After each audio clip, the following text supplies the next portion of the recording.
aviaire, ça c'est le groupe de l'influenza hautement pathogène. Et cette fois-ci, la source qui a été identifiée chez nous, c'est le H5N1, donc ça veut dire hautement pathogène. Mais il faut reconnaître aussi qu'il y a un autre groupe, l'influenza faiblement pathogène, dont la manifestation se passe inaperçue. Et donc c'est les hautement pathogènes qui retiennent notre attention.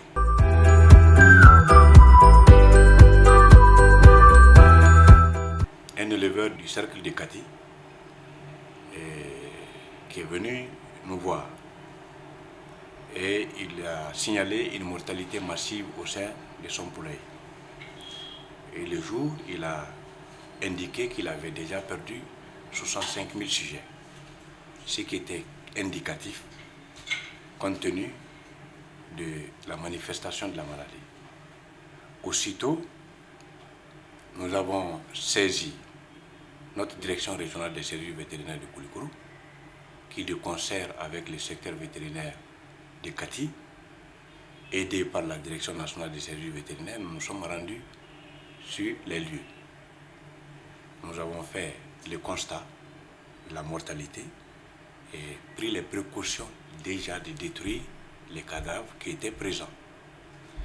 À ce stade, nous suspectons la grippe aviaire. Nous avons prélevé quelques échantillons que nous avons envoyés au niveau du LCV pour confirmation de notre suspicion. 4 jours après, nous avons eu la confirmation que dans l'exploitation en question, il y avait la souche H5N1, donc hautement pathogène.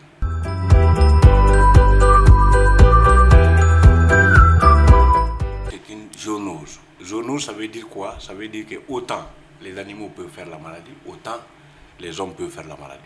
Donc ça veut dire que c'est une maladie transmissible à l'homme. C'est pourquoi nous invitons toujours les populations, les acteurs de l'aviculture à mieux gérer la volaille morte de cette maladie. C'est pourquoi nous évitons que cette volaille morte-là soit jetée dans la nature sans précaution adéquate. Nous prenons toutes les précautions pour que tous les cadavres soient détruits.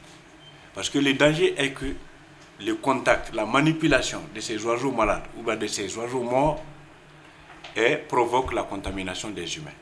C'est pourquoi il est strictement interdit à la population de toucher à des oiseaux morts dont on ne sait pas la cause et surtout à vouloir les manger. Parce que c'est en voulant les manger qu'il y a toutes ces manipulations. Et les oiseaux morts doivent être manipulés avec toutes les précautions nécessaires. Donc, les dangers que représente la grippe aviaire, c'est que les oiseaux malades ou les cadavres soient manipulés par la population sans précaution.